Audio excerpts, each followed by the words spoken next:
jam 10-an udah karaokean ya. Padahal masih ada sisa waktu untuk melayani masyarakat. Ini kan kalau begini ya Bu ya. Hanya satu orang yang melakukan kesalahan tapi semua kena imbasnya. Akhirnya seluruh puskesmas kita dicap. Oh, puskesmas Bogor itu begitu.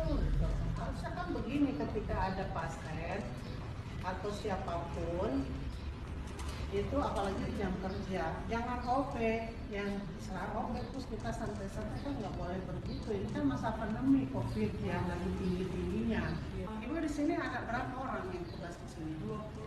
28 cukup besar juga ya. Tetapi hari itu hanya ada 2 orang, yang lainnya pada kemana? Ada di dalam.